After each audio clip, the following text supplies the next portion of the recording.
Good evening, fellow physicians and colleagues. Welcome to our monthly meeting, physician to physician call with our Riverside County Public Health Officer, our own Dr. Geoffrey Leung. Welcome, Dr. Leung. Before we go to questions, we will appreciate if you can give us a COVID update for latest happenings. Thank you, Dr. Singhvi, and thank you everyone for the chance to be with you tonight. So just a few updates on the COVID front. Probably the biggest news is the anticipation for general statewide reopening on June 15th, next week. And so in order to prepare for that, the California Department of Public Health has put out a revised set of guidelines regarding masking. And Cal OSHA, which is the group that governs, workplace safety, as well as the rules that employers have to follow. They had initially put out a set of guidance at the beginning of June that was a little bit more restrictive than what the CDC and the California Department of Public Health were aiming for. So they actually had a special meeting recently, and they're planning to revise their draft proposal and sort of represent that around the 17th of June.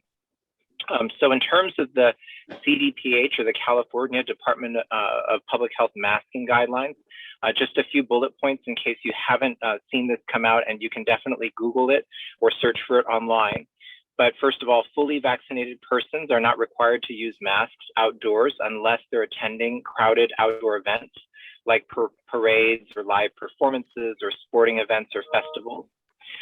Secondly, unvaccinated persons are required to wear face coverings anytime physical distancing cannot be maintained, and that also includes crowded situations. Masking will be required for certain situations that are similar to things that we're already used to, but that includes public transit, transportation hubs, K through 12 schools, child care centers, long-term care facilities, healthcare settings, correctional facilities, detention centers, homeless shelters, emergency shelters, and then cooling centers as well. Masks will be required for all unvaccinated individuals in indoor public settings and businesses, and that includes places like retail, restaurants, family entertainment centers, meetings, state and local government offices serving the public. And then finally, in settings where masks are required, for only the unvaccinated individuals, businesses and venue operators can use one of three routes to sort of identify these individuals. The first is to allow individuals to self-attest. The second one is to implement a vaccine verification process to determine which individuals need to wear a mask. And then the first one is to sort of forego that and require all patrons to wear a mask. So those are the main bullet points from the CDPH masking guidelines. There's one more piece that may be helpful, and the state did publish this back on the 21st of May, and it's entitled Beyond the Blueprint. And it just talks about it for in general, the tier system with the different colors that we were using before to look at, what the capacity and the physical distancing requirements in different situations that is going away starting June 15th. So instead, vaccine and verification negative testing will only be required for indoor mega events, which are defined as 5,000 people or more. They will be recommended for outdoor mega events. For capacity limitations in general, there will be no restrictions. And physical distancing requirements will generally go away for all attendees, customers, and guests. We still don't know for certain whether there will be physical distancing requirements for workers. So that's something that they're discussing. And then in terms of masking, the state does refer back to the guidance that we just talked about. And for travelers, the state is aligning with the CDC guidance on those recommendations. So those are probably the big bullet points for right now, Dr. Singhvi. Thank you. Thank you, Dr. Leung. let's go to the questions. The first one is the Alameda County Public Health Department lowered their COVID-19 death toll to align with California state public health guidelines. Consequently, has Riverside County Public Health reviewed the state public health criteria for classifying COVID-19 deaths and confirmed that Riverside County death counts are in alignment with the state's guidelines? So yes, so that's a great question. So actually, unlike Alameda County, we've been fortunate because Riverside County has consistently been using the definitions that are referred to there, the California State Public Health Guidelines. And so the way that we define our deaths will not change and does not need to change and is already sort of in alignment with the current standard. So the second question, automatically you don't foresee any downward revision to county official COVID-19 death count due to unrelated deaths miscategorized? We do not. Correct, okay. We do not. Good, that takes care of it. The homebound population has been neglected regarding COVID-19 vaccinations. When and to what capacity does Riverside County plan to address this population, including residential homes, assisted living, board and care, congregant living, etc.? Yes. So, the homebound population is both a challenging and a vulnerable population. And, it's absolutely correct that it's been tough to reach them, but we are in Riverside County, we do have an agreement with a group called United Lab Services, and they are actually going out to homes for those individuals who screen as homebound. People can sign up either through MyTurn or they can call the county public health customer service line at 951-358-5000. And anybody who is requesting, vaccination because of a homebound status can request that, through either, again, the MyTurn or the Riverside County phone number. And then we basically transfer those names to United Lab Services, and they can do up to 50 homebound individuals a day. The other question that sometimes comes up is, can they vaccinate family members of homebound residents? And the answer is yes. So they can absolutely do that. And so they can go out to those home situations as well as those other situations that are described in that question. So the next question automatically answers that planning for vaccinating the bedbound residents, and that number again, 951-358-5000 or MyTurn, and the family members can be vaccinated. Our next question is Riverside County testing for COVID-19 variants? And if so, which variants are being detected in Riverside County? Which variants are most prevalent? And are there any new variants of significant concern on the horizon? So great question. And we know, especially because of the news abroad, there's a lot of attention and interest. Up to now, in Riverside County in California, it's only been a small sample of all tests that have gone on for variant testing. However, there is discussion about expanding this so that we potentially are testing all of our samples or PCR samples for variants. What we've seen in Riverside County is similar to what we've seen across the state. And the preponderance of variants has been from the United Kingdom. We've also, in California, seen some of the South African variant, but probably, one of the most prevalent variants is actually the Western variant, which some people also call the California variant. We have not yet, we're still watching the Indian or the Delta variant closely. And we'll continue to sort of report back as we have these results, which, there is a lag with the testing because it generally takes weeks before we get the results back. Next one is for those who have already received a COVID-19 vaccine. What is the data showing as to when a booster vaccine will be needed Is there a difference among manufacturers? And if needed, when needed, will patients need to have the previous manufacturer's vaccine administered, or will any approved vaccine work? Good question. Yeah, so this is a great question, and I would say that I think it's too early for us to say. So we do know that the vaccine companies are well into researching and developing boosters and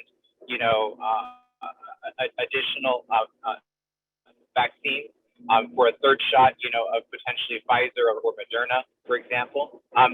But we do not have necessarily definitive data that says everybody needs a booster at such and such a time. We've heard speculation from some of our healthcare experts across the country, including, Dr. Fauci, that a booster may be needed anywhere between 9 months after the series is completed to 3 to 5 years later. I see. There was some talk about mixing it with the flu vaccine, so you only get one vaccine, like the booster of COVID plus flu. Is there any truth to that, or is there anything in that field being worked on? So we do know that at least one of the vaccine companies has telegraphed that is their intention, to create a combination flu and COVID vaccine shot. But we haven't heard more than this intention. The US approved vaccine manufacturers are working on boosters that cover new variants. Where in the process are they in testing those boosters? And when do you expect them to be rolled out in Riverside County?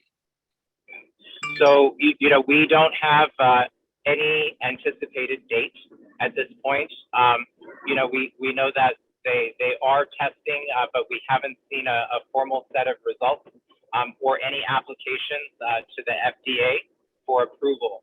So, until we have that, it would be very difficult for us to speculate. Is Riverside County receiving and using monoclonal antibodies for treating COVID-19 patients? So just like all counties throughout California, there is a statewide distribution process for monoclonal antibody. We can share that while there was, probably more significant requests or higher, a greater number of requests before from participating hospitals and organizations for the monoclonal antibody, that the number of requests that have dropped in our county have dropped significantly over the past several weeks and months. That's Regeneron and Lilly, right? Those two antibodies. Right. Is there any request right now? Are there sick patients? Because it's usually given within 3 days or 7 days of being sick. So did we have hospital admission data, Dr. Leung, for Riverside County? How many patients are admitted these days? So we are not seeing any significant numbers of requests at this time, but it may also be that some hospitals or groups still have monoclonal antibody in stock. Great. And they are free, right? They are free at the request, and they can be given as outpatients. Right. Okay. Our next question is, what will be the guidance workplace expectation for staff wearing masks in healthcare settings starting June 15th? I think you already said that, but if you can please repeat for the benefit of our... Yeah, absolutely. So again, the California Department of Public Health just posted revised masking guidance that does state there will be certain situations in which masks will be always required. And so that does include healthcare settings, long-term care facilities, shelters, public transit, and K through 12 schools as some examples.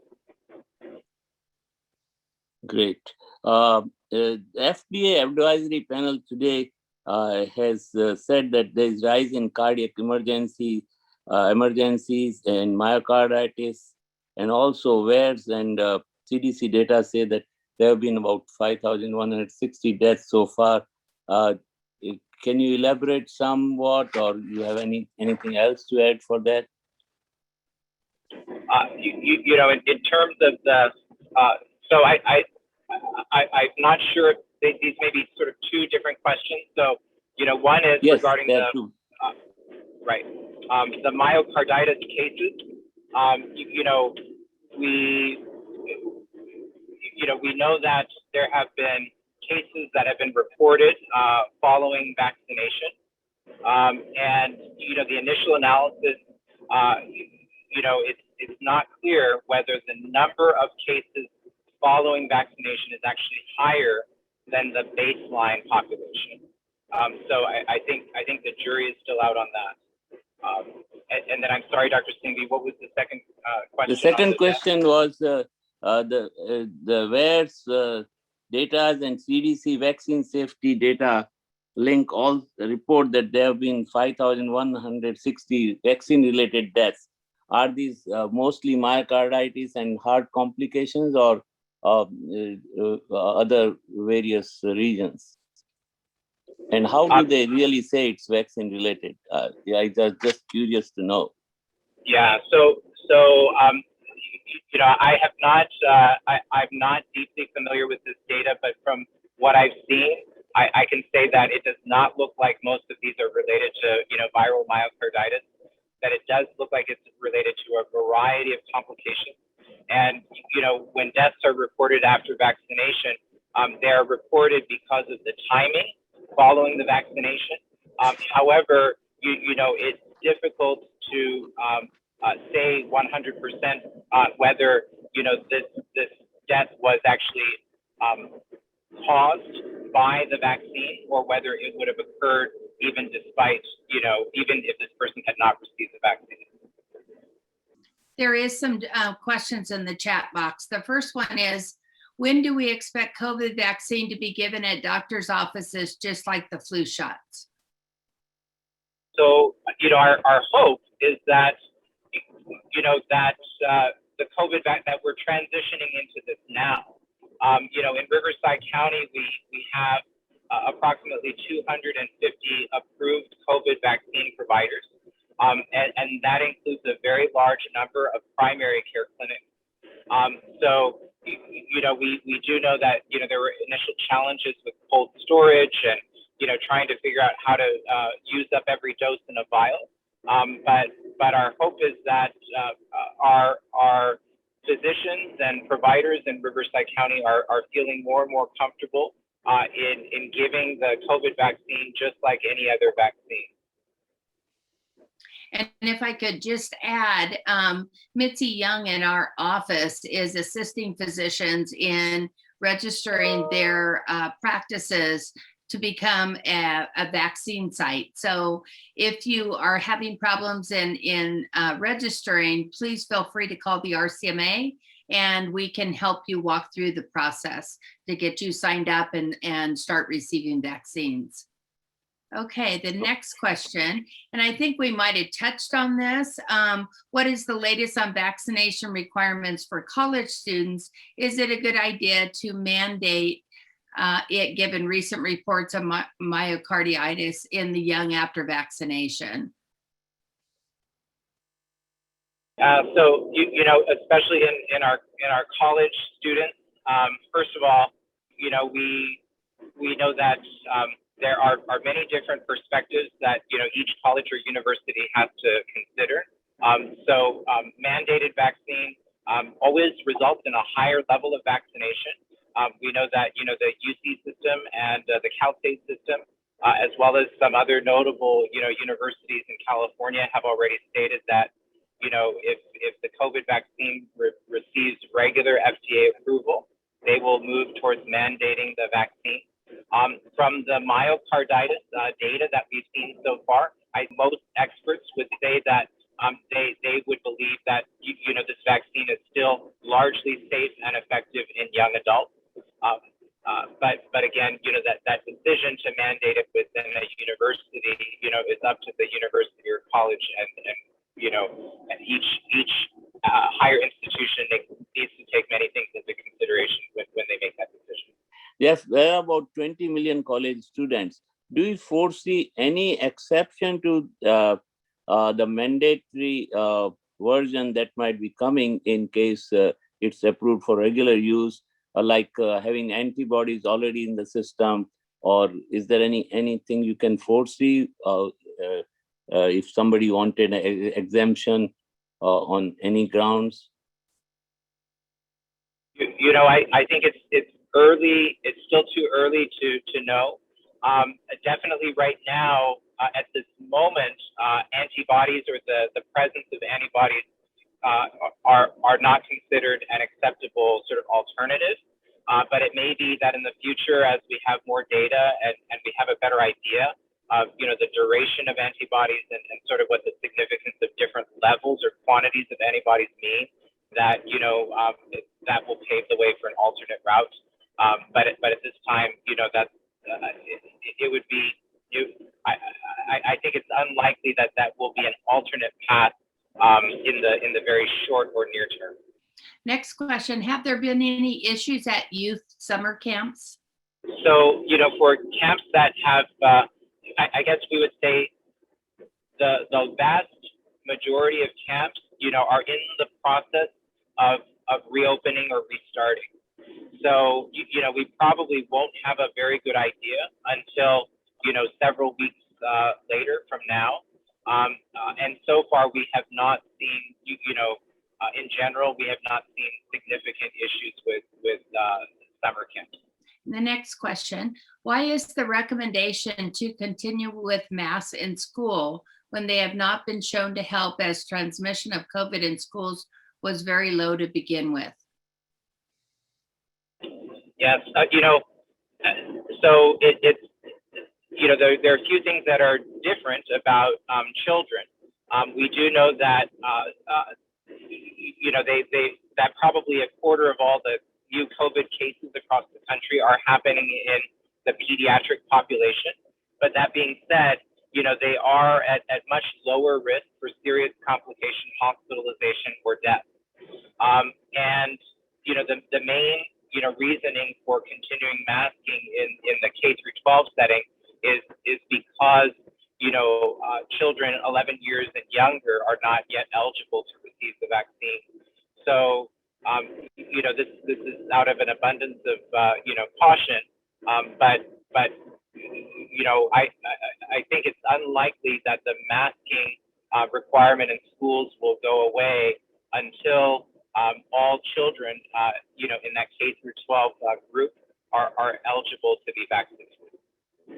Okay, I have two more questions. We have 4 minutes to go. So the next question, does public health have an app for confirming COVID and perhaps other vaccination? So public health in Riverside County does not have an app for confirming COVID vaccination. We do not have an electronic passport or verification system. Okay, and the last question, given current vaccination rates, do you expect another surge? So, I guess I would say that we are cautiously optimistic that now with about half of our population partially or fully vaccinated, with a large number of precautionary measures in place and people sort of habituated, to using these safe practices, that as we reopen and continue to reopen, that we will not see the type of surge that we've seen historically. Now, all that being said, we urge everyone to continue, nudging their communities and families and micro communities to get vaccinated and to follow the guidance that is coming out from the CDC and the California Department of Public Health. We are almost at the conclusion of our meeting, a very productive meeting and a great service to our members and physicians by Riverside County Medical Association. And Dolores, as always, your staff and yourself have been extremely proactive, and we thank you for that. Thank you once again, and have a Good evening and stay safe, please.